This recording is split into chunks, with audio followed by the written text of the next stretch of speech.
What was your coming out story? Do you know this already? I don't. Oh, I didn't have much of a coming out story. My father had the privilege of walking in on me doing the deed in high school with one of my first girlfriends. So, no coming out over here. What up, y'all? Welcome back to my channel, and thank you for tuning into my show. We are on episode 3, and I just wanted to have this moment with you to say, hey, how are you? And thank you for watching. This is really a labor of love.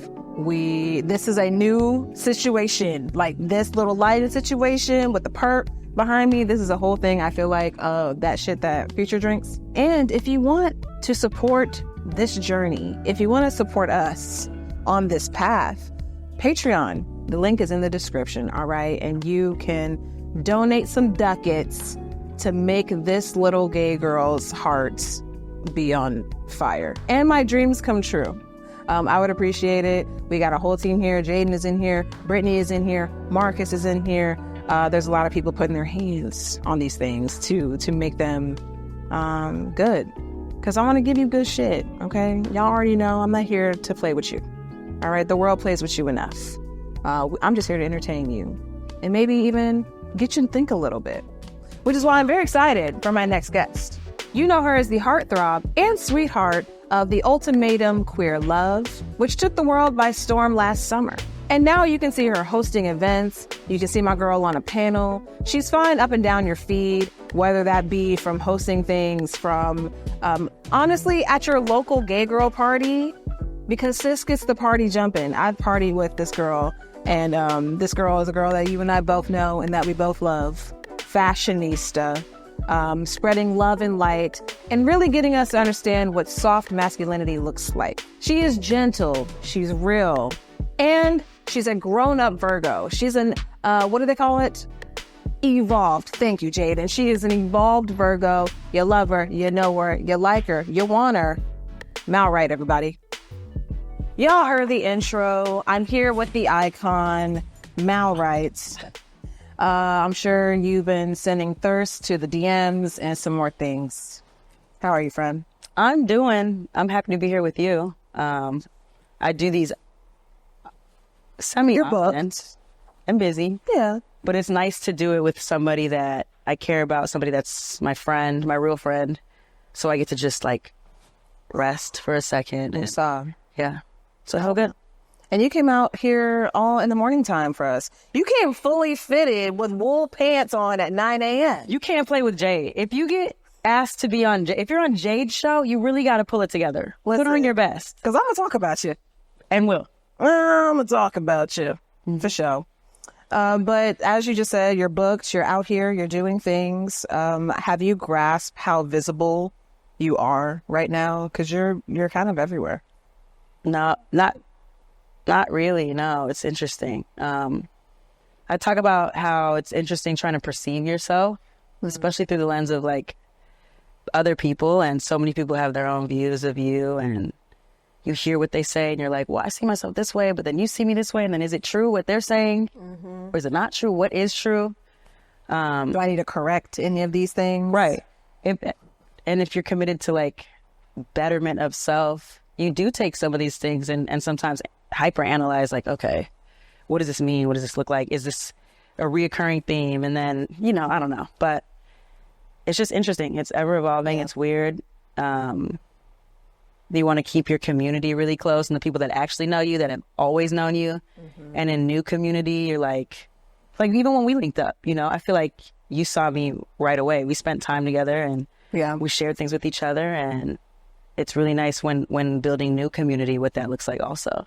I need that in person. I need a touch. Yeah. Because I'm horrible texter. Like, I'm a dry texter as well. I don't do it on purpose. It's just, we need the in-person moment. Yeah.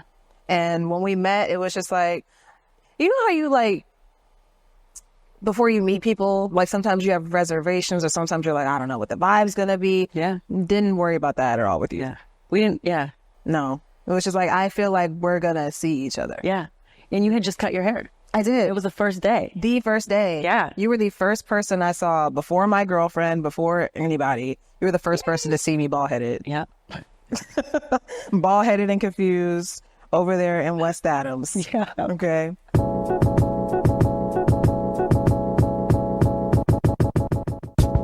True Studios is not only the official sponsor of the Jade Fox Show, but it is women founded and operated, which means it always smells good, there's always toilet paper, and there's always soap in the bathrooms. You know how we do. Here you'll find creative spaces where you can shoot your content, connect with like-minded folks, and as the name suggests, be true. Need somewhere to host your next event? Have a crochet panty party and no place to have it? Well, come on down to Be True Studios.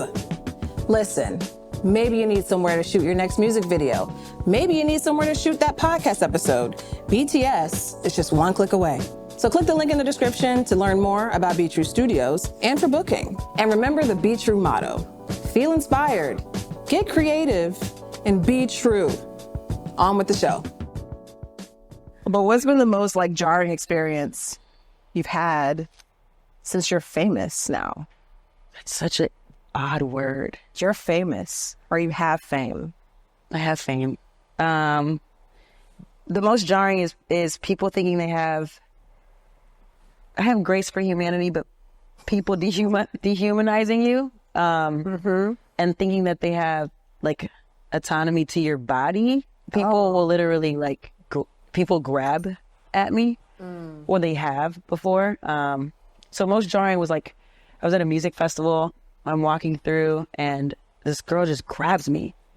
And then she realizes that what she's done, because I look down at her hand what do you do? Unhand me. It's like that Olivia Pope meme where someone grabs her and she's like, yeah. And you're not used to being grabbed that way, right? And she grabs me, I look down at her hand, I look up at her. Also, I'm like, if I turn up on you, this is only going to look bad on me. Mm-hmm. And she immediately realized what she had done. And she's like, I am so sorry. And I'm like, you're okay. And then I was like, what's your name? Because now I'm like, okay, we're okay. No, there's no threat here. Yeah. And she's like, you self-corrected. It doesn't even matter. She's like, I should not have grabbed you and I'm so sorry. And then she got hella awkward. I'm like, okay, this is weird. That's wild. It must be just the fact that it was an impulse. Yeah. Because I'm sure prior to this moment, this person has only seen you on social media, probably seen you through the show. And it really is weird to go from seeing someone that you're so used to just consuming. Yeah. It's all I do is consume you. All I do is watch your feed. All I do is watch your show. And I have my own parasocial relationship. Yeah. It's I have my own ideals when it comes to you and what we are, even though we are nothing. I think and that's the difference between, I think, reality fame and acting or whatever other, entertainment. Reality, I think that people actually believe that they know you, right? And so they actually are this is my friend, or this is my enemy. I'm either going to say something really kind, or I'm just going to say something really wild to you because I feel like I know you and I feel like I can address you or check you, or I don't know, I'm going to give you my opinion about whatever you just did. And you got a good edit. You got the sweetheart edit. And so I'm sure people just assume that oh, Mal's cool. Mal's going to be cool with just me being all in her space and stuff. Yeah. Yeah. But no, you were talking to your partner at the time. Right. On the show. Yeah. So with this newfound fame and everything that's going on, and just public thirst, how do you manage to keep your sense of self? I don't know. I mean, admittedly, I think that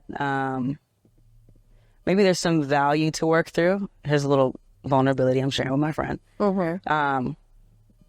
I think my own sense of value and not necessarily believing people probably checks my ego or keeps it in check. Because, when you see thirst or attention, I don't really believe it. I get it. I understand that there's a moment of hype right now, but I don't really believe people when they're when they say the things that they say. So I'm just not what's that about? Whatever. I don't know. What is that about? Because I don't either. I need to work through it. Therapy. Because maybe it's because we don't know these people, and so it feels how did I earn this? Maybe, or we've had no interaction. How do you have this feeling, or like how do you have this take? Or it feels so surface when it's just aesthetic. I understand likability. I understand the type of human I am in the world. I get that. But like aesthetic, I'm a brown girl. I'm not bodied. I don't fit the normal or the things of all, check. Shut the fuck up. Okay. Because what we're not going to do is sit here and act like you're not one of the finest piece of asses that I laid my eyes on. Thanks, Red. It's giving, I don't know, it's giving teriyaki jerky, but like from the gourmet section of Whole Foods, you know? Erewhon, maybe. Erewhon, yeah. I'll take it. Them $28 smoothies. Have you had Erewhon, the greatest hits from Erewhon? I have tried the smoothie. What is it what's her name? Hallie.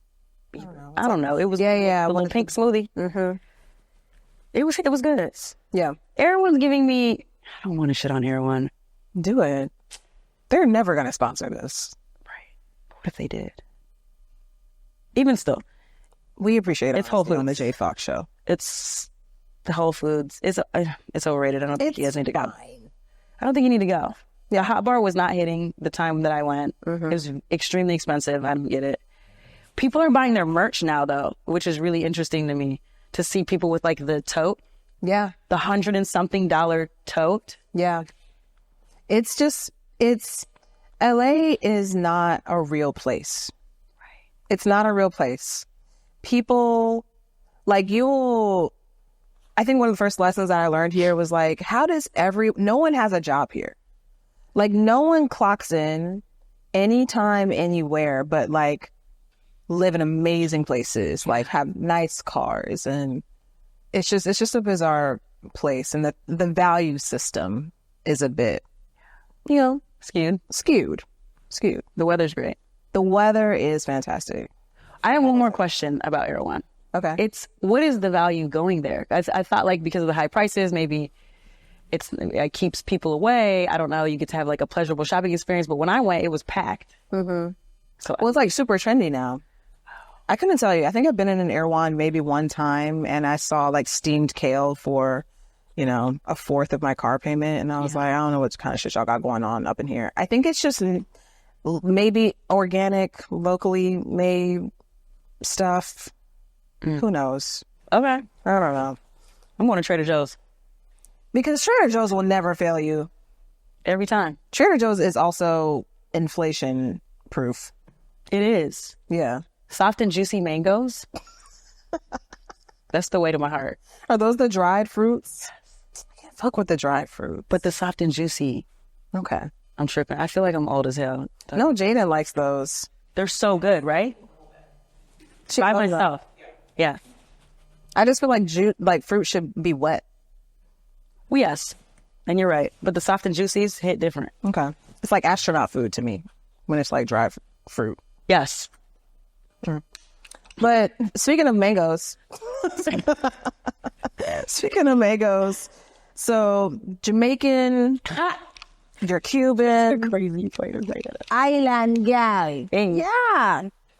So what is like, explain this to me, because I am, factory settings Black, and I have I've had oxtails once, but the Caribbean culture is one that I feel is getting a lot of attention. Maybe it's because of the music coming out, aesthetics, that whole Janelle Monáe album that looks like it was shot in the Bahamas or something.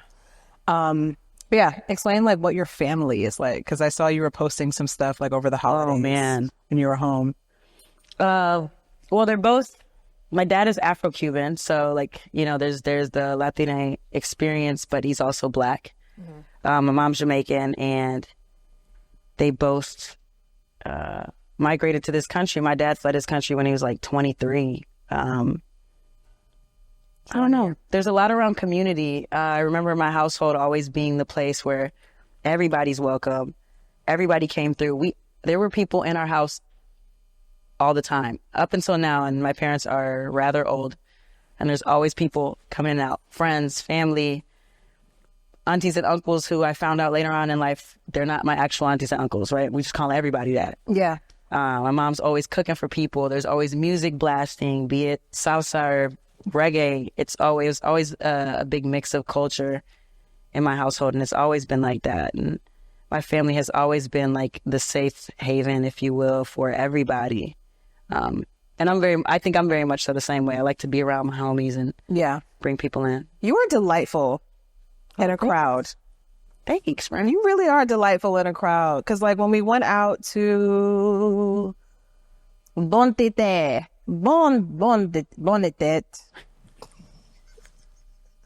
listen, it's French, I think. I'm pretty sure it's like a French party. Listen, they were playing Afro beats and like K-Tronada, so listen, I didn't ask too many questions. Yeah, we showed up.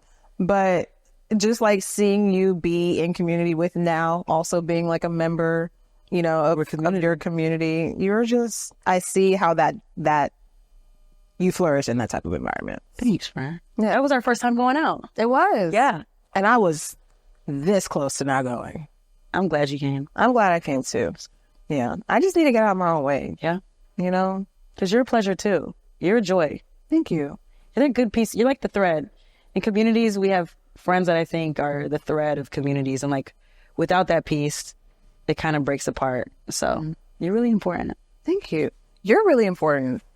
That's why I had to have you on the show. That's what the whole show is for. It's just to be like, listen, this world gonna tell you, me, probably you watching this too, that like, listen, you ain't shit. You don't matter. We ain't trying to listen to you. We ain't trying to hear all that. But you fucking matter, friend. You matter, friend. So what was it like bringing your first girlfriend into this colorful environment that your family had created? I think like most, my first girlfriend she was my friend for a minute, right? We were introducing her as my friend for my first girlfriend, my first serious girlfriend, right? We were together for 6.5 years, 7 years almost. And so she was my friend for a while coming around. She was then my roommate coming around. Mm-hmm. I don't think we came out to my parents until maybe year like 3, probably. Damn. 4, 3 or 4. Did they know though? Probably. Okay. I don't know, Mom, did you know? What was your coming out story? Do you know this already? I don't. Oh. I didn't have much of a coming out story. My father had the privilege of walking in on me doing the deed in high school with one of my first girlfriends. So, coming out over here. What part of the deed, what activity was happening? The deed that says that you are absolutely a lesbian, undoubtedly. Oh, so it was mouth to soft, warm part. Yes. It's a terrible time. Glazed donut face. It's crazy. Oh. It's wild. Were you at least like under a sheet? No. Oh, damn. No. That was out of line. I should have got my ass beaten. Were you at their house? Yeah, I was in my parents' home. Oh, yeah, you're wild and crazy. Like a trash bag. Yeah. That was a risky move. And I had done it before. Sorry, man. So I felt confident, convicted in my stupidity. Put on the MTV jams. I got my music up. I'm like, it's going to be fine. Nobody's going to know. I'm not allowed to lock my door, so I'm not going to lock it. Like a dummy. I did that. What a terrible time. It was pretty rough after that. Damn. It was rough for a little bit. Really? So like, how did you recover from that? Like, what happened after that? Time. I mean, I remember my parents being like, first of all, you're disrespecting our house. Straight, gay, doesn't even matter. You're disrespecting our home. And the sheets. My mother referenced that also. And they were just so disappointed in me and so pissed. And they were like, if you weren't my child, I'd kick you out. But where are you going to go? So now I have to feed you and I have to take care of you. And then immediately I'm like, okay, let me try and get a boyfriend then, because you're going to ruin my life. But on that, if they kick you out, where are you going to go? Where else am I going to fuck? You hear that, Mom? It's not like there's a lot of options. It's in the house. You know where I am. It's safe up in here. Ain't no drugs going on. Do you think as a parent, do you want to be a parent? If you were a parent? I'm not opposed to it. Would you let your kiddo bust down in your house where you pay rent? I'd rather them do it in the house than in the woods or something. Or like somewhere where they can get, you know, a charge. That's a good point. And so it's like, I don't want to know when it's happening. Just, you can do it, but don't ever make me aware of it. Does that make sense? Yeah, figure it out. Yeah, just get away with it. But don't close your door. Yeah. And don't do it. Were you naked? No. Okay. I think I had like I don't even know what I had on. Maybe some basketball shorts. Something real dykey. Did you have that period where you, I feel like some to most, like masculine identifying like queer women tend to not want to be naked for a while? Yeah. What's that about? Our bodies, I think, and people telling us subscribing to what culture says our woman body should be like. And if it doesn't look like that, I don't know, for me anyway, I was like, oh, I don't want to be naked because I'm not developing like the other girls are. So I don't want to be naked. And then you hear it from like, you know, I think in my time, we learned to understand what our bodies look like through the gaze of men. And so when men are also like, well, you're not thick enough. I'm like, okay, well, I definitely don't like my body. I can't be naked. I got you. Yeah. I had a partner that compared our bodies often. Yeah. So like it would be like within the sexual context and she'd be like, oh, your boobs are more whatever than mine. And I was like, I don't want to do this. I don't like that. Yeah. Yeah. It's interesting to like be more like mask identifying while also, because I think in a previous episode I was talking about how like I feel very feminine in my body, like in my movement, when I walk, when I'm doing anything, dancing, it doesn't matter what it is. Like I feel very feminine in my body. And so like when you like put that in a sexual context, sometimes it's interesting the way people read it. Because like they want you to be dominant and like brooding, but naturally that's just not who I am. And so it's weird to kind of like find that sweet spot where you feel like you can do you and it feels natural and comfortable, but also like fulfilling a fantasy at the same time. Agreed. You were, not only were you just like the sweetheart, the heartthrob, and honestly, no shade. Okay, this is my words. This is my words, not Mal's words. And you're my actual friend. I think it's safe space. So you're safe to, you are my like family friend. So you could really say how you feel. I can say whatever the fuck I want. To me too. I'm not exempt. Well, I was just going to say that like you were a standout because you are a standout, but you were also a standout. Wasn't difficult to. Hurt. Is what I'm saying. And so I was watching you on the show. I'm seeing you have this moment with Yoli. It's like, do you need me to trust you right now? Because if you need that from me, then we can have that moment. Just a lot of emotional maturity, emotional literacy, and you can't fake empathy. Like even if it's a reality show, you cannot fake empathy.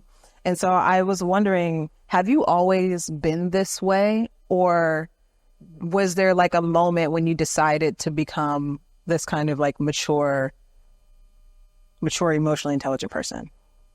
I don't know. I've definitely had my times where people have pushed me like, or not people, but I've been like pushed out of character. And I think with loving therapy so much and going for years weekly will equip you with language. And I think people a lot of times are reactive because they don't have language to articulate how they feel.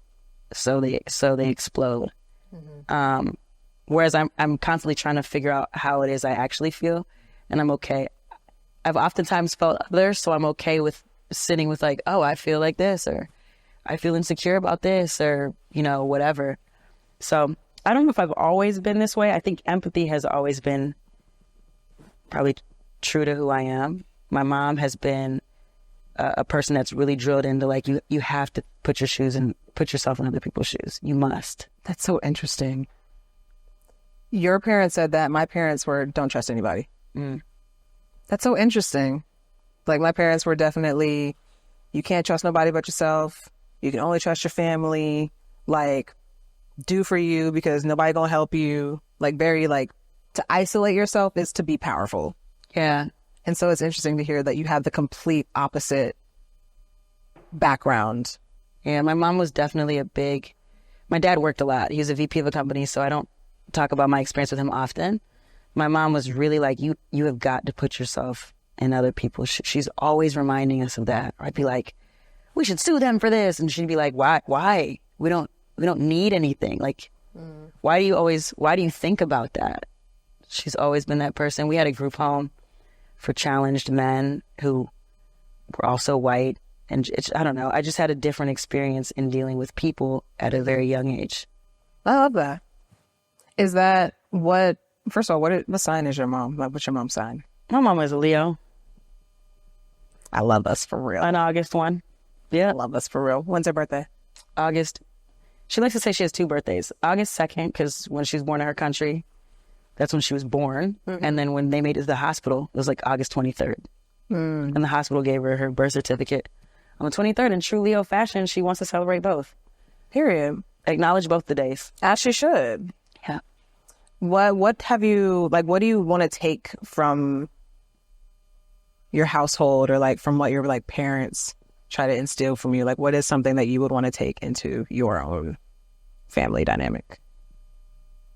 Probably just community, which I think I practice now, and how to just really truly be inclusive, really truly bring people in, and not expect from them. You know, sometimes you're that place where people just need to rest and they're allowed to like come in and go, you know, as they please. I would like to be an extension of that. Obviously with a little bit, I say all this and I speak so kind of them now, and I recognize how hard it was as a queer person in this community as well, or with my family. But yeah, I think that's what I want to bring on to the next. Yeah. Community, open door. You come in, you got a place here always. Oh, I can imagine the little Mal baby. Being a fashion girly, what did being in GQ mean to you? Whoa. Yeah. Because that's a men's magazine. Yeah. Saying, no, we want to talk about Mal because sis is drippy. I think more than anything, it made me realize that there are actually people mentioning your name in rooms that you're not in, and it's people that you don't know. So like GQ, cool, or whatever publication, fine. I think there's a piece of an ego response that's like, yeah, that's dope. But deeper than that, there are people mentioning you in spaces. I remember in part of the magazine that didn't make it was me just listing people, fashion queer people that inspire me that I've never met. I don't know them. Doesn't even matter what their following is online. They're just people that inspire how I dress. And then that got turned into, with the editor or with the journalist, like, oh, maybe we should do a whole separate segment on these people alone. And I'm like, this is fantastic, and this is how it works. Yeah, this is how it works. Yep. That's it. I mean, it was cool. GQ is cool alone, but just that this is a person, this journalist I've never met. I don't know them in community, and they just believed in me enough, or believed in us as masked people enough to be like, yeah, let's do this with you. And it got approved. Yeah. You know? Since fashion is now kind of like a part of your brand, can we expect to see any like fashion content coming out of you, or like you creating your own things? Yeah. Creating your own things? Yes. I'm a sucker for basics. Not basic people, but basics. Basics in clothing. So yes, there are some things in the works. I don't know. I think there's something to like thrifting fashion. I think there's something to that I really, really love. Yeah. And like sustainability and trying to be fashionable that way. So I don't know yet about the fashion content per se. I mean, this is fashion content. So yes, the fashion content. Yeah. Showing up is the fashion content. Yeah. Describe your style in 3 words. Ooh, simple. timeless, because I'll rewear a thing. I can see like 70-year-old you wearing this exact outfit. And would. Yeah. And will. If they're still, if they still work. Oh, yeah. But They'll still work. 3 words. Simple, timeless. Can I do the third? Yeah. Simple, timeless, edited. Ooh. Okay. Because the girlies be not getting that edited part right. Because even if your style is streetwear, even like that kind of like thrifty vibe, and you were living in Seattle, so I can only imagine like how that influenced like that part of your aesthetic. There's a way to like, when you layer your shit together in like a certain kind of way that looks like you, yeah, and it makes sense on you, like that's really what makes it sing. I'll take edited. Yes. Edited. Thanks, friend. Of course. Anytime. What is a piece that you gravitate towards when you try to like build an outfit? Like what is like one thing that you usually start with when you're getting dressed? Probably my top. Probably the top. Yeah, the top, and the more simple, the better to me. The more muted, the better. That's usually where I start. And then everything flows from there. Mm-hmm. Yeah, and the more simple, the more I focus on like accessories. Things that I wear are truly of sentiment. Mm-hmm. Most things that I put on, be it this hat I got from a coffee shop that I visited in Austin that I really, really bang with. And, there are pieces that I'll spend money on, like leather goods or like a good shoe I'll spend money on. But for the most part, like this that I got on right now, I got from an Army Navy store. I love those so much. My homie worked on a set of like World War II set design. She's like, I think you'd like some of these pieces. That's like, right. That's where I got these pants from. Like, absolutely. Yeah. And then get those tailored, and then they last forever, Tailor gonna be your best friend. Yeah. Get you a good tailor. Pieces that feel good to me too, so I can carry like people with me. I want to carry my friends and sentiment with me. I feel like so you're a conscious shopper. Yeah, very much. Like you don't just be buying anything. No. And I feel like that is one thing that I side-eye, like when I'm looking at like fashion content, because I'm like, babe, these are just clothes. Yeah. No shade. Like they look great, but it's just clothes. It's just new clothes. Yeah. The tags, you just rip them off. We know this. And it's a little corny to me. Because I feel like if you should be able to go into your closet and really make some shit pop. Yeah. Yeah. Yeah. But that's when that little editing factor comes in. Yeah. Some people don't know how to edit. How does it feel to carry the entire Black viewership for the Ultimatum, Queer Love, and be the main reason why people watched this series? Post show coming out? Post show. Like, were you surprised by the amount of like Black queer community that like came at you? Or is that something that you were expecting? Because I remember you mentioning that you didn't know that you were going to be the only Black person on the show. No. Yeah. I don't know. I think I'm in safe space because it's you. I think I struggle a little bit because you find that Blackness is not a monolith, but you find that media will turn my existence on the show into that.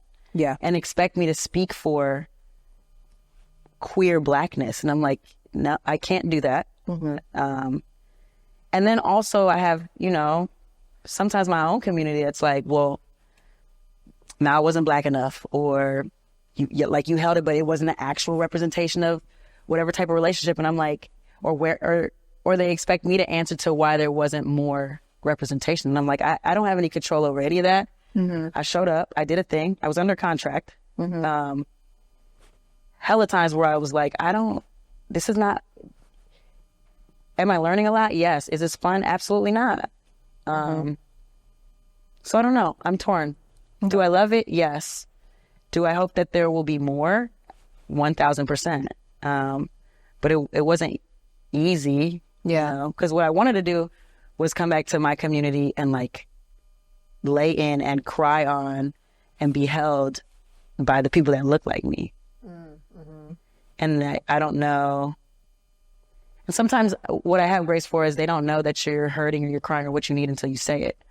So part of that's on me. I'll take that. That's on me. Well, I mean, I don't think anyone could anticipate. One, there's just a lot that you didn't know about. You didn't know the edit. You filmed it 2 years ago, right? Filmed it 2 years ago. Yeah. And I think that we, as queer people, Black queer people, are just so deprived of just content. Yeah. Where, listen, there's only so many poorly written lesbian web series we can watch, guys. Sometimes we just need something with a little bit of budget, or we need just something else. And so I think that you were refreshing, just as someone who isn't often centered in media, but also the fact that it was being, pushed by Netflix. It just felt like it was for us in a certain way that other content just hadn't. Yeah. And I think your role, your participation in it was just like a touch point. You were a conversation point. And I know that for me, who I'm masculine, but like, it's mostly my clothes. Let's just be real. It's mostly and I'm bald. Or I'm just a bald-headed, whatever. But it was nice to see someone who was masking the way that I am. And so on that, I want to ask you about softness and owning your softness in terms of dating. But how does that translate into your other relationships? Like having that gentleness, with yourself, really, that you're like kind of extending to other folks. Like, how does that show up in your relationships? It definitely depends on who I'm dealing with, but I do find it, we have more honest conversation with people when we can hold like gentle space for them and soft space for them, like, and be the soft space for people to land, and also keep that private, right? Because there's another part of it to where like me and you might converse about something, or me and somebody else that has a persona to upkeep, and I think I offer that you can relax here, and you can let all that go here. Yeah. And you can be all that here, and it'll stay right here. And when we go back out to public eye, there is no like, I remember that time you was crying. I'm not doing that. Yeah. Not doing that. Yeah. So, I don't know, that's how it translates for me outside of relationship. It's in all relationships and in everything. I think we all have our purpose in community and what we should do. And I just understand mine. Like, I understand my strength in that. And I hone in on that, Yeah. That's what I do. Yeah. And it creates like a sisterhood kind of feel. Yeah. That I don't really get to feel that often with other mask folks. Because I'm not even gonna hold you. A lot of mask girlies, they just want to link up with you so that y'all can like spread the patriarchy. That's really what it's giving. I remember when I was in high school. Yeah, I was in high school, and there was just like the very few, like one of the other like gay girls at school. She was like, "Do you want to go to the mall?" And I was like, "Oh, I'm broke. No." And she was like, "No, we're gonna go to just like look at girls and like talk to girls." And I was like, I don't know if I'm comfortable doing that. But it was just like a thing. And they would go to the mall and they would try to like court girls. And I thought, first of all, I think a part of me was just scared to do it, which I was like, nah, I'm not ready for that. But also like, I've seen even in my adulthood, just the way that certain like mass folks choose women that like kind of validate their masculinity, or to like fill certain voids in their identity and all of that. And I need a softness. I need like a place to be honest and just be like, bitch, like I'm insecure. Yeah. Like, can I please talk to you about this? Yeah. And you don't need to like, oh nigga, nah, bro. Like, don't get me wrong. Like, we can do that. But I think I get more done, and I get the more reward from. Yeah. Yeah. It's also not a competition. Yeah. Like I find in some of these mask spaces, I'm like, we're not competing. I want sisterhood. I don't want to like, I don't want your girl. I don't think that you want mine. Like, it's just not that. We don't have to like outmask each other. I'm not even built like that. Outmask each other. We don't have to do that. You're by yourself. You win. You got it. You win. You're going to win every single time. So if you could choose another host for the Ultimatum Queer Love, because we do not know who that white woman was, Who would you choose? Huh. Other than yourself, because I also nominate you. I would not choose me. No? I don't know. I would. I think it would be really funny if we had like a Saucy Santana. Ooh, that would be good. Carisha. Yes. Or like, if we had a white woman I really enjoyed Tig Notaro. I think they're funny as hell. Yeah. Like, let's just go completely what we didn't think. Mm-hmm. You know? I just want back into your head. Listen, they got bops. Hey, what's her name? Haley from Paramore? Is she gay? A little bit? I don't know. Maybe Billie Eilish? Billie Eilish. Rick Rubin? She dresses like a stud. She does just like a stud. Stud aesthetics. The clothing line. And one shout out to she's good people. I just want to say my girl who did host the show, she's a good human. Yes, great, beautiful gowns. Beautiful gowns. So after all of that, do you think that ultimatums, even if they're not televised for the world, do you think that ultimatums are productive? That's a good way to phrase that question. Yeah. I do think they're productive. Whether I think they're good or bad is like, doesn't matter. Do I think they're productive? Yes. I think they're terrible. Mm-hmm. But I do think they're productive. Yeah. I think it's like really giving shit or get off the pot, and you do whatever you want with that information, you know? Yeah. So yeah, I think they're productive. I don't believe in them really, but I think they're productive. Yeah. I don't know if I've ever received an ultimatum or given, and Jayden's in the room. Have I ever given you an ultimatum? No? About anything? What was the unserious ultimatum? I probably do very unserious ultimatums all the time. Yeah, like, Why do you do them? Yeah. that. Very that. Yeah. Very that. So is it productive? Yes. They are. They are. Very unserious ultimatums are productive. I want to talk about your corporate girly background. Ooh. When I asked you to bring a photo Yeah. or have a photo ready. Oh, I got a real corny one. I only have one, but it's a one. Is it good? It's a one. I have a very swoop-like bang. No. Yeah. I was giving diversity hire for sure. I was friends with the corporate videographer and photographer, and so he had like a little studio where we would go and take our photos and stuff. And I'm pretty sure he added hair to my bang. No. No, he didn't. Like, texturally speaking, it looks like a little silky in a certain point. Can we see it? Okay, I'm gonna show you this, and Can you I gotta show me yours. Can I laugh? Or no? Yes, Bet. that's what I would expect. Ah.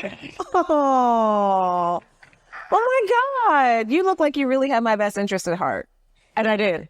It's giving, never meant to tell you nothing. It's giving Go. you got a fast car. It's giving you got a fast car. I don't get no anywhere. That is what it's giving for sure. Period. And you always had these dimples. It's giving total.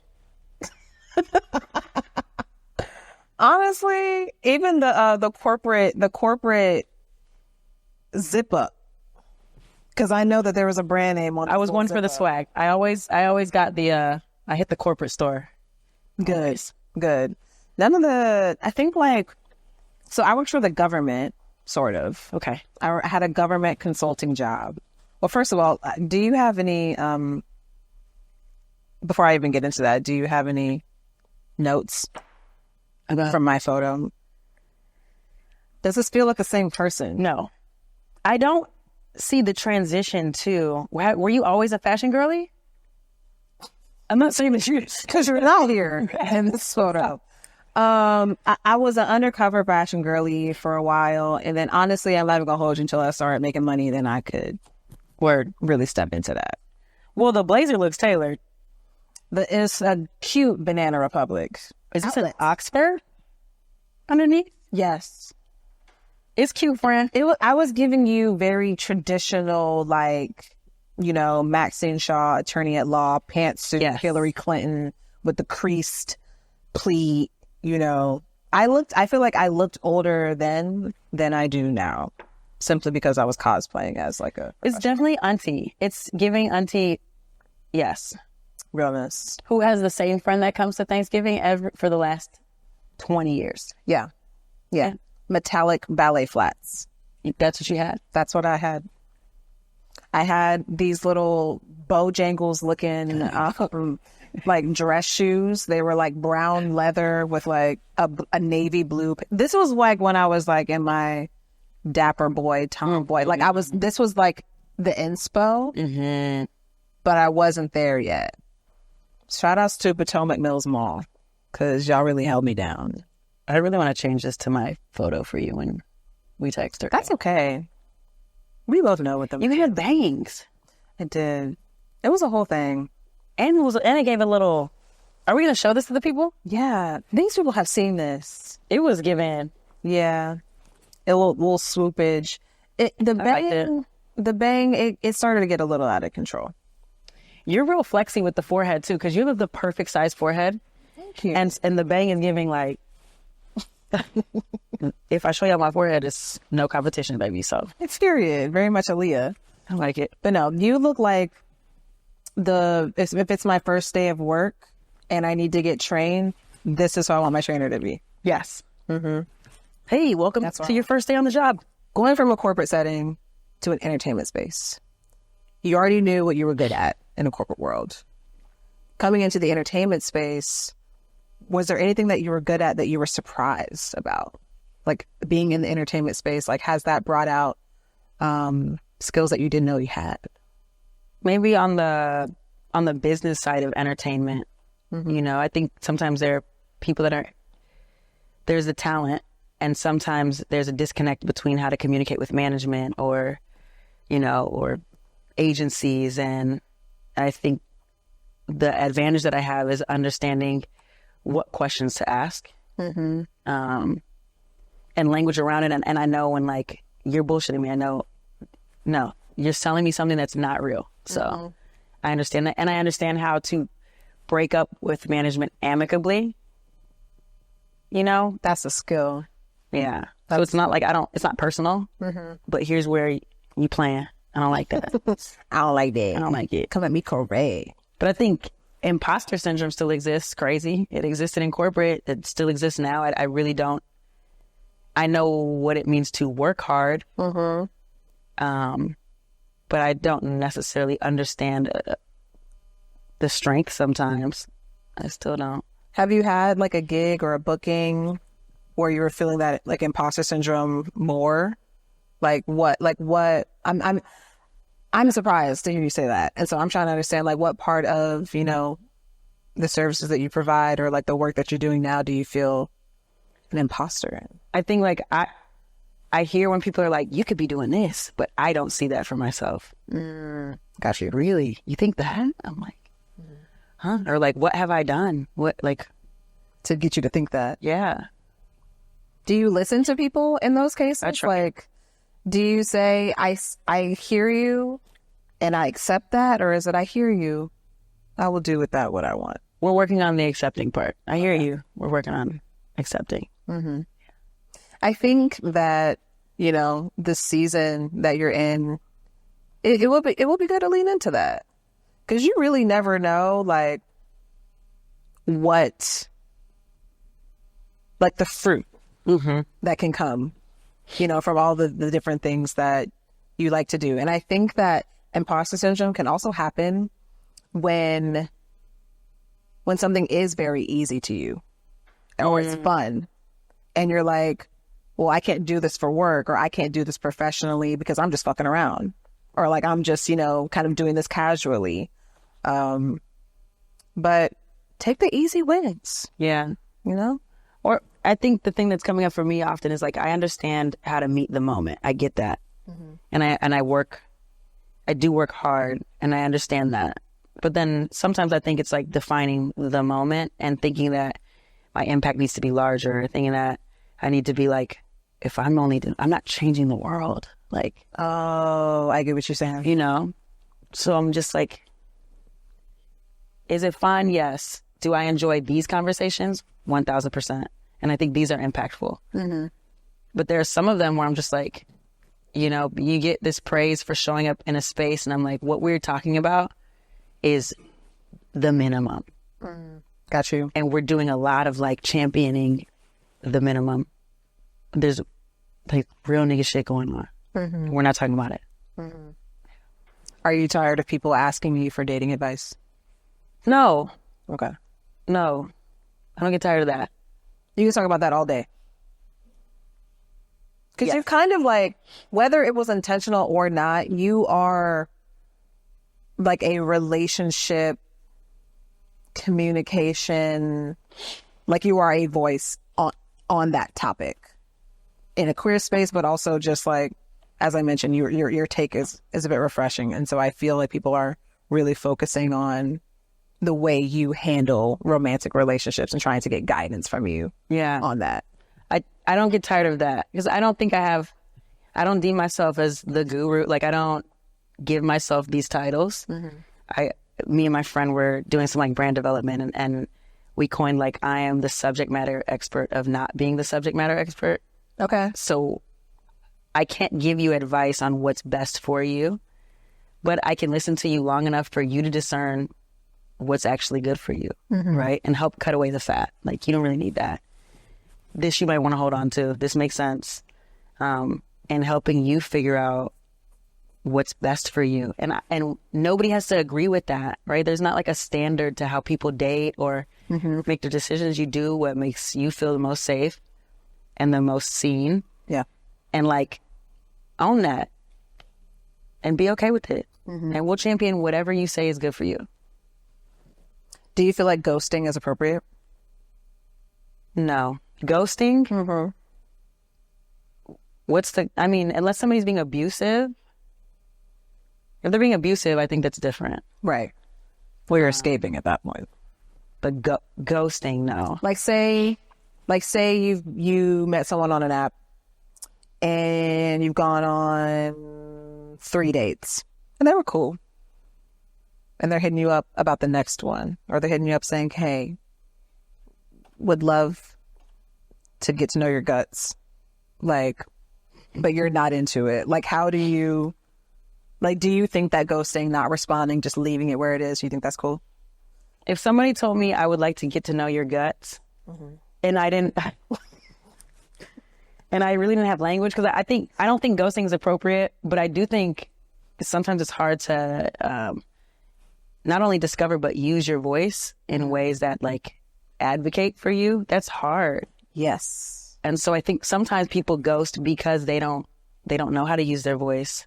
I could be giving them the benefit of the doubt. They could be assholes. I don't know. But I think people sometimes are just afraid to actually be like, did this person just say this to me? This is, it's not appropriate to respond to this. And what am I going to say to you when you're like, hey, I want to get to know your guts? Am I going to be like, that was inappropriate? Spell check. Like, that's weird. I'm taking this to HR, but not me.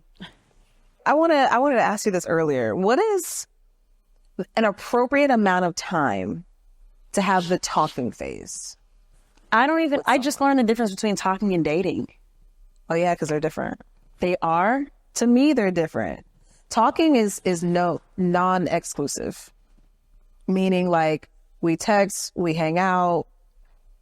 Talking to me doesn't mean there's mouth to lip action happening. It's just like kissing, yes, but like I think as soon as you introduce sex into it, it changes. It kind of changes, because now it's like, are you fucking other people? Because that matters now.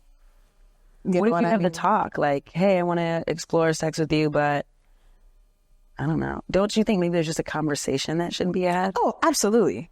Absolutely. Like, we're doing it, but we're not exclusive. I think I over communicate. I say too much. So I remember I went on a date one time, and at the end of the day, I was like, I don't see this for us. But this was very cute. On the date, we literally kissed, and I was like, I don't feel it. I don't feel it in my soft form part. So you said that on the date? Yeah. I would. We went Evaporate. somewhere. We came back to my apartment. We were hanging out. She was leaving. We kissed. I was like, I don't know if I like that. And so I was like, I think we should be friends. Did you say that? Or did you say... Knowing me, I probably said something like, it's giving friends, no? No? I like the question at the end. Like this feels like a friendship type. What did they say? Well, I think I don't remember what they said exactly, but I think they were just like accepted it. They were like, okay. This was in the Pacific Northwest. No, this was here. Listen, I was in my cut them off. When Gucci said next one, 15, what is it? What is the Gucci phrase lyric? It's like, miss one, next 15, one coming. That's what it was. It was that vibe. I was a serial like talker. And so, but the moment I realized that like, there's no future here. I think it's cool that you're able to identify that quick. Some people can't. Some people drag it, you know, when they know like, we're not feeling anything here. Yeah. So I just feel like if you have a feeling, it's good, whether or not you say something, it's going to be read. And so it's better to just say it and maybe deal with an uncomfortable moment rather than making someone like confused and they don't know what's going on. You act in one way, but you're saying something else. Like, was it you or was it that? Like, did you feel like it was you that just didn't feel it? Or were you saying like, it's because of you that I don't feel it? Because I think that's important to know. Like, I could totally be like, I'm just not feeling it. You didn't do nothing. You're good. You're great. I just don't feel it. You know, instead of somebody walking away feeling like, damn, what did I do? Was my lips ashy? Just like, I think it was a little bit of both. Because if I feel like I need to, because my thing is, don't make me do all the work when it comes to like conversation, coming up with things to do. And when you're just starting to talk to someone, you're just learning them. So there's only like so much you can do on your own. yeah. You know, there's only so many decisions you can make by yourself. And so if you're not leaning in, which wasn't happening, like I didn't feel like she was really leaning in. I was like, you know what? I'm good. Yeah, that's real. Yeah. So what's the appropriate amount of time to be talking before? See, I think you should talk to someone a couple months. Exclusive? Okay, from talking to dating, you talk to someone couple months. Date them couple months. And then you can make it official. But I'm also 32 years old saying this. And the things that I ask you, the things that I like to talk about, I kind of can get an idea of the person you are based off of that. I'm going to learn if you have a sister. I'm going to learn if you have a dog. I'm going to figure out like what your job is. Like all of that entry level stuff isn't as important to me as like, do you like yourself? Like, how do you move throughout the world? Like, if I can get a grasp on those things first, then I feel like all that other stuff will come later. Yeah. And so I think like a healthy, even though me and Jayden was not this, because I was here watching me like, and thriving in the corner. Listen, this 5 years going at this point. But I feel like a good, healthy 6 months of a hybrid of talking and dating. Okay. I think that's good. Yeah. 5, 6, I mean. Yeah. What about the people that meet and then they like 1 month in, they're like, I feel it. And then they stay together for a billion years. Those love stories are wonderful in film and television. And few and far in between. Yeah. Because I think that two souls that are like the same, when that happens, it's beautiful. But realistically, in 2024, baby, trauma out the wazoo, we all suffering from something. We're all trying to get a grasp on things. And so I feel like in order to even have a relationship, it's like you got to weed through all the layers of all the shit that has nothing to even to do with y'all. Yeah. to even get to the person. Yeah. And so I do think that what you're talking about can and does happen. I also think, though, that people don't realize that there's a lot of responsibility in loving a person and being with a person. Yeah. In a sense of, you have to make an effort to get to know them, which is why I think like people get in relationships and they've been together for a long time, and then, you know, they get gobsmacked by like, oh, you don't want kids? You know what I mean? Like, I think it's a certain responsibility to address the shit that's important to you, ask the right questions, and, you know, make sure that the person that you're dealing with is a person that you want to continue that exploration with. If longevity is the benchmark. If longevity is the benchmark. Yeah. Because I don't think longevity is like, I think in circles, I don't know, I think longevity is, we've somehow decided that it's a means of success. Like, it's a success marker. And that's only if that's what you want. You know, I think there are successful, short-lived relationships, very successful, that you like, they've been really impactful and you've learned a lot from them. And then you guys go your separate ways, and it doesn't make it unsuccessful. Yeah. So I suppose if longevity is the benchmark, one of them, it's one of mine. What about breakups? Like, what is the best way? So when you're asking me earlier, is it a you and it's not working for you, or is it something to do with them? Like, say you want to break up with somebody and it's them. How do you, like, what do you say to that person to break up with them?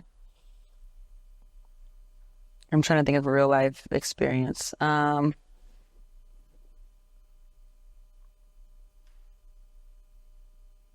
Talk through it. Like, just understand. I think both of you know usually when it's not working and you don't want to do it anymore because for whatever reason there's misalignment and we're just not working out. And I get that you want to make it work, but we just don't align. So it's not going to work. It's not working. And it doesn't take away from how I feel about you as a human. I think you're great. You should get what you deserve, you know, or what you want. You should go out there and get it. But what we're trying to do in real time is not working. So I don't know that I've had terrible breakups. There's been one in particular that I know for sure. I was like, I'm out. I'm done with this. I'm not doing it. But that's because there was abuse involved. And I'm like, I had to go. Obviously. Yeah. I got to leave. And there was no talking through that. It was like, yeah, here's what's going to happen. Here's how I can help make sure I'm not just abandoning you. But other than that, we don't have anything else to work through or talk about. Yeah. Would you rather be the person to break up, or the person that gets broken up with? They both suck. The more aware you are and the more you work on yourself, the more you're like, both sides really suck. It sucks to hurt somebody that you like, you care about, and you can't be with them. That sucks. I don't know. They both suck. I think my ego is like, I'd rather be the one to make the decision because of control and all the things. But they both suck. Yeah. So like, I want to be broken up with. Fair. Why? Because it's not a decision that I had to make, for one. So I don't have to deal with that burden. Two, I appreciate you telling me the truth. Like, I think that, when it comes to ghosting, the worst thing about it is like, you don't give anyone the chance to say what they want to say, or what they need to say. And so if someone wants to break up with me, Jade wants to break up with me, and she's giving me like her truth, like I respect it. In a weird way, I feel like I respect being broken up with more than whatever I would say trying to break up with someone, because I am notoriously saying the wrong thing constantly in my efforts to say the right thing. What makes it the wrong thing? Like, who says that it's wrong? So you're good at choosing your words so that they're productive, and you're saying what you mean, like, and you're able to get your intention across. I don't always have that skill. And so it's like, I have my feelings, but sometimes I don't think that just saying the feeling is the productive thing. It's almost like, okay, I've been feeling this, but what does that mean for us? Like sometimes like I don't have the language between the feeling and what the action should be, or like the feeling and what the resolve is. And so if someone just wants to take that off the plate completely, then great, and do it for me, fantastic. Yeah.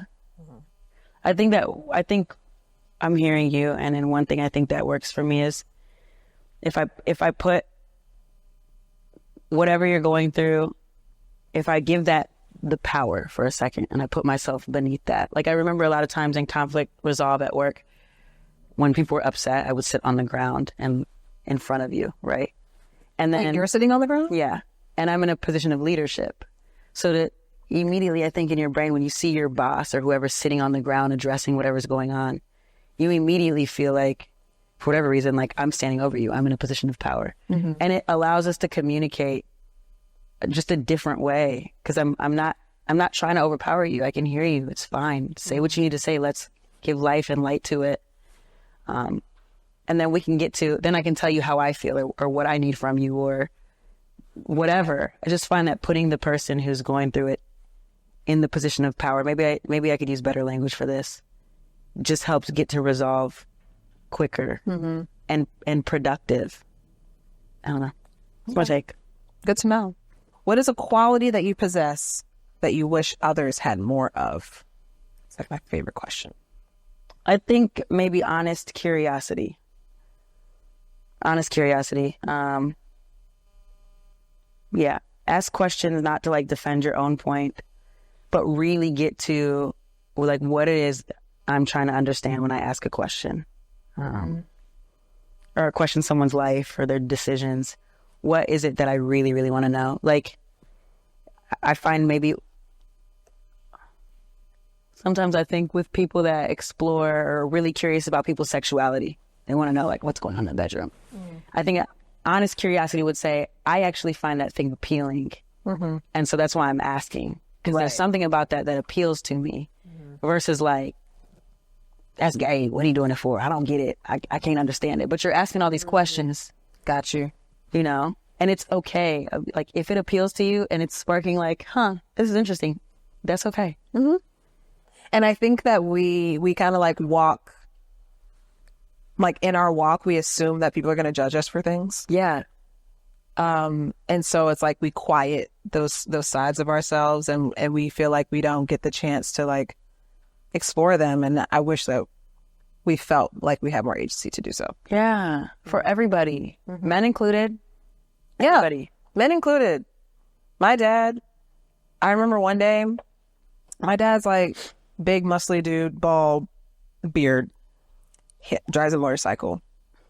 There was one day I was at home and I heard him coming up the street to the house, blasting Crazy in Love, Beyonce.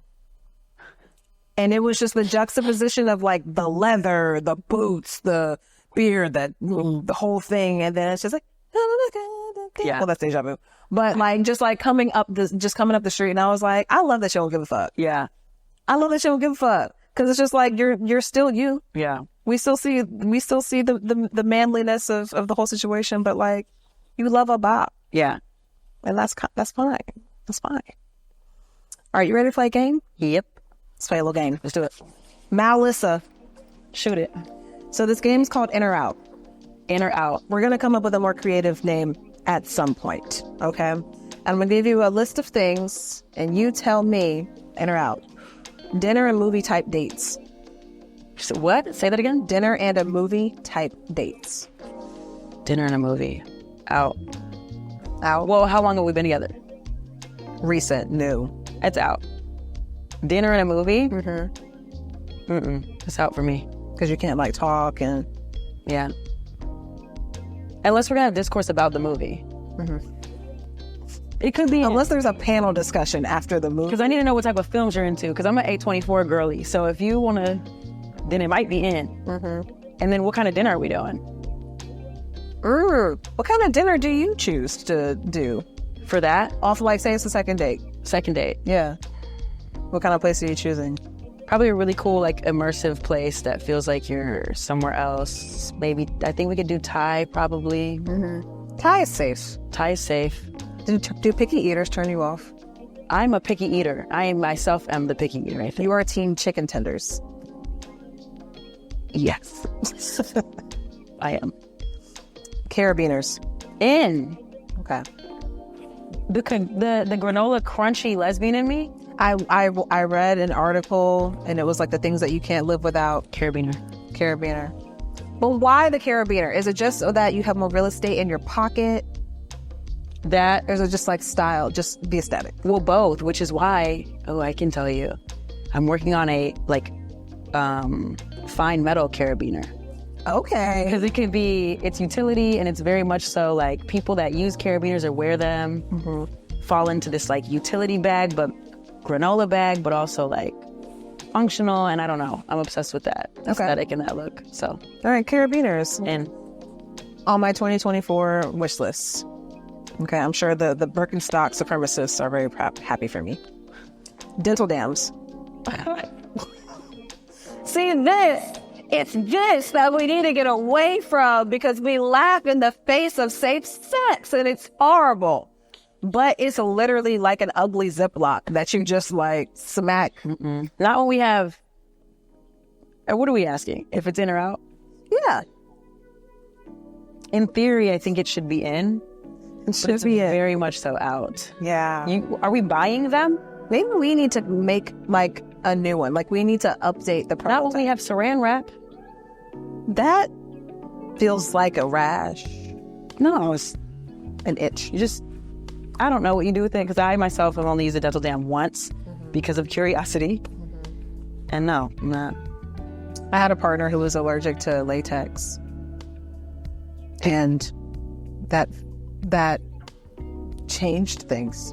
When you used a dental dam? Well, we would use like condoms and stuff. Oh, yeah. They needed to be like the latex-free kind. And I basically brought that up, not for no reason, but to say like, you know, people have all these different like little ailments and things that we need to think about. So I feel like we can probably come up with a cute dental dam. Yeah. That you could pick up at like Tia, the women's clinic, the like trendy women's clinic. I didn't even know they still produce dental dams. I'm pretty sure. For purchase? Yeah. I got some off Amazon once. They were seafoam green. Wow. Yeah. I guess in then. Yeah. They should be. But also just like wash your hands and just like, you know, just know what you're doing. Do we have an audience that understands why we use condoms sometimes? Oh, yeah. Okay, cool. I hope so. Don't embarrass me, guys. Okay, in or out. Xander's shape up in the finale episode.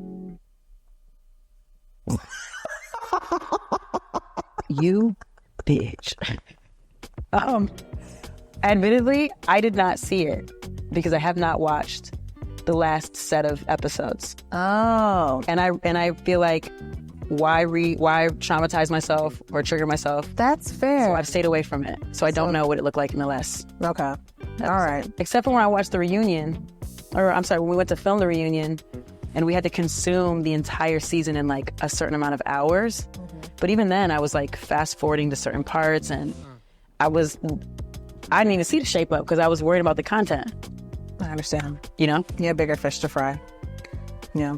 And a see-through shirt that had the internet ablaze. Give a little Free the chest. best. That's what she said. I can't really talk about nobody's shape up because my blonde was not doing what it needed to do in the show. So. You think so? It's been better. I thought you looked great. Thanks, friend. Yeah.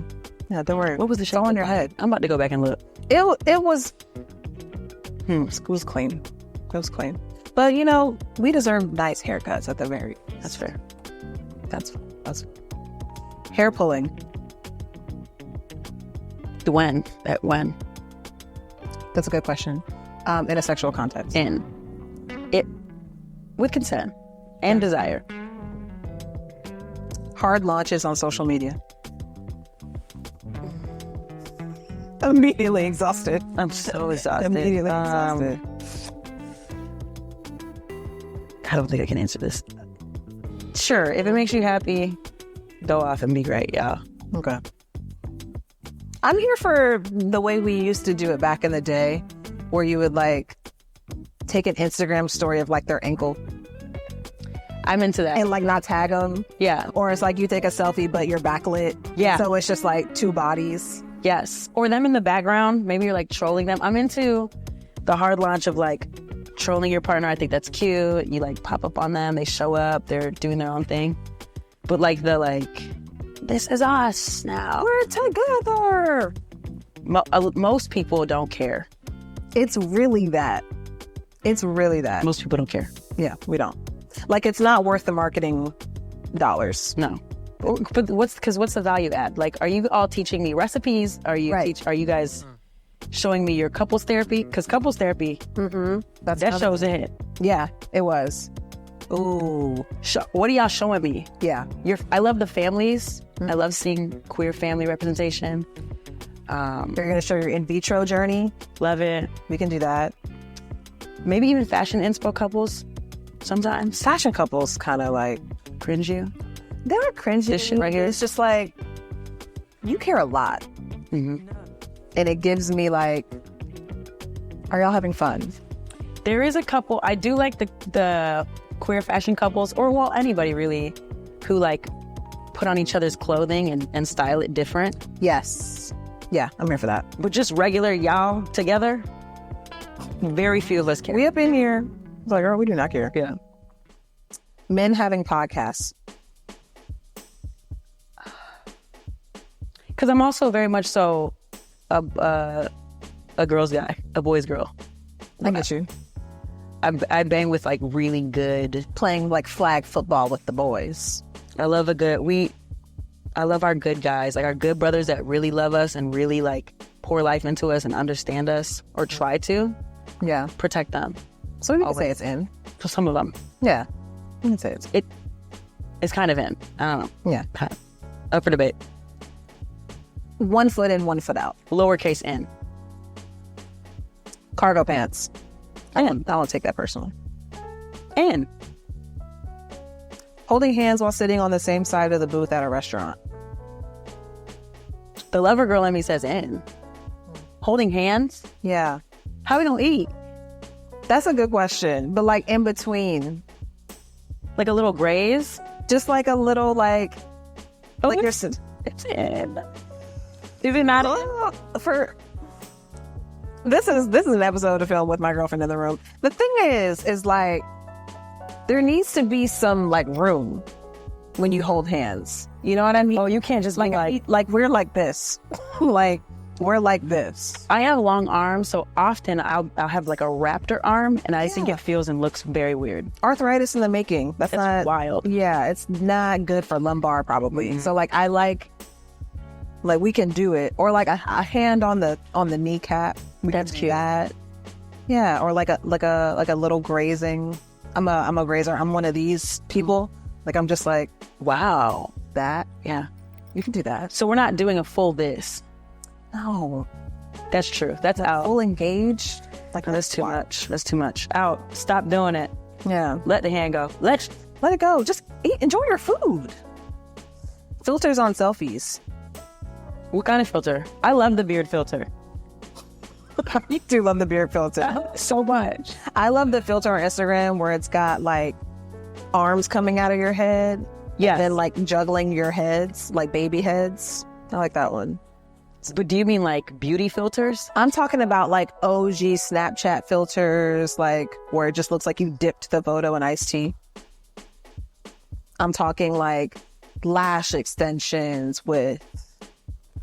They're out, but I blame society. So it's not, if you use them, that's not on you. That's not on you, baby. Yeah. But they're out. Yeah. You're beautiful. You don't need the filter. You really don't.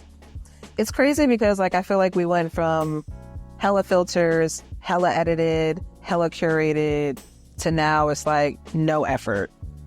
If you're in the center of the photo, it's too much effort. It's like, true. We need to give like old school MySpace, like, were you trying to take a photo? Yeah. Type vibes. Organized religion. Out. Organized. Mm-hmm. out. It's got some of us in chokeholds and ways we're moving that is just like, what are we doing? I understand the need for like grounding. So maybe like there's a practice that you have that you feel really good about and like does whatever alignment it does for you. I get that. But like, I don't know. I got you. You know, organized religion where we're now. The robes are cool. The robes are cool. The fashions go crazy. Yeah. Them hats, very dramatic hats. This little shirt with the little yeah, that white right here, white patch. Eat them up on New Year's next year. I'm doing it. Okay, it's like a Hitler mustache, but on your neck. And that's why I'm not doing it. So organized religion's out. It's out. Jordans worn with skinny jeans. Very jerk era. Oh my God, it's out. Swag era. It's so out. It's out. It's out. But the corporate guys are eating it up right now. Mm-hmm. The jeans and blazer and ones. Oh yeah, that's corporate uniform right now. It is. It is.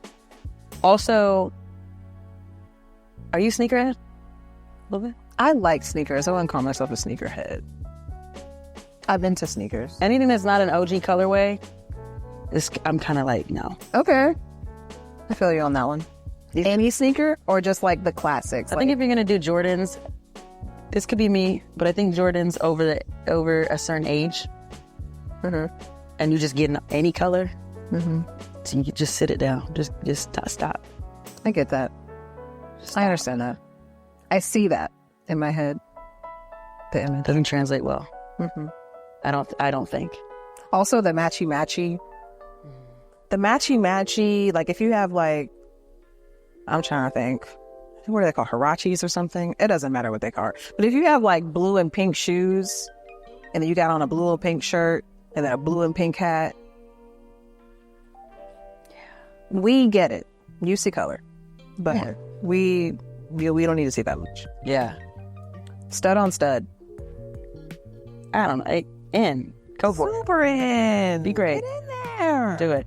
Also, when we talk about this in other podcasts, please, when we talk about stud on stud, stop giving the disclosure that, but not you though. Literally nobody cares. We don't care. If you like studs, great. You do not have to let us know that it's not you. That love is love, but not you though. Stop, please. It's like love is love, but not me though. That's gross. Stop. Yeah. We didn't think it was you anyway. We never thought that. Yeah. And we don't care. And my whole thing is like, why? There's levels to being fine. You know?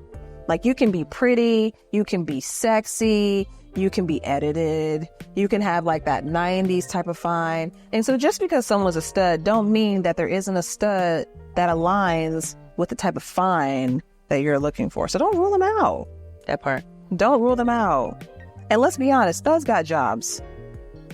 If there's anyone in the community that's going to hold down a 9-to-5, it's us. TSA agents, bouncers. We be at like AT&T, Verizon Wireless, like giving people hookups and stuff. Lids? Love a lids. We love a lids connect. Foot Locker? Are you kidding me? Foot Action? Please. The stud girlies are entering the high fashion retailers too now. This is also true. And the thing about it is like studs, when they really like come in their full evolution, like a Pokemon, when they like get to like big man status, I'm saying we. Well, you know what? I dibble and dabble. I'll accept that every now and then. Are you a stud sometimes? I think I'm a stud sometimes. For identifiers, quick in space with like, I don't know, straight people, and they're like, my friend's a stud. I'm like, hey, I'm the friend. But I don't feel like I'm a stud. To someone who knows studs, I'm not a stud. Yes. To someone who doesn't, sure. Yeah. I'll take it. And last one, wearing a strap out in public. Concealed. I think it's probably in. I've never done it, but in. First, stud for stud, in. Wearing strap in public, in. I just think it would get, logistically for me, I think it'd be kind of hot. Not hot like, oh, but like hot. Yeah. And I don't like when my coochie's hot. The cotton's too thick sometimes. And it's not, I know the new PPs they can bend and stuff. Yeah, malleable. Yeah. Good word. They're malleable. They're malleable. I like this too much. And so I feel like I need to like. Have you worn one in public? I have on a short trip. I think I have. Oh, why would I? Yeah. Not out. I'm not partying with it. No. Yeah. Oh, would you? If it was off some like role play stuff, like give me a story, give me a purpose. Yeah. I'm not just about to be out here strapped and with no purpose, but like don't be strapped without a purpose. Yeah, like be strapped with intention. I think prints are cool. Little dick print. I think it looks cool. Yeah. I'm all for hoe behavior. Yeah. Like I'm all for people showing skin, wearing what you want to wear. If your ass is out, you know that. You know, it's kind of like when you see like somebody they have like super short shorts and they're like, their ass is out. They know that. They know that. But I think there's a time and place. Like, and quinceañera is probably not the time. That's not the place, because there's already a rule. Like, they tell you what they want you to wear to their celebration. Or like the baby's christening, or like my wedding. Like, we know where we should wear our asses out. I'm for it, wear it, but just not if there's a dress code. Okay. Follow code. All right, friend. Well, thanks for coming. Thanks for having. This is fun. Yeah. Do you want to let the folks know what you got coming up, where they can find you? Anything of announcement will always be on my socials. I go by Mal. It's I go by Mal everywhere. TikTok, Instagram, all the places. It's I go by Mal, and that's where I keep the folks up to date. There will be other things coming up too in the works to watch. So don't touch her though. Don't touch. No grabbing. First. Yes. All right. Bye, y'all.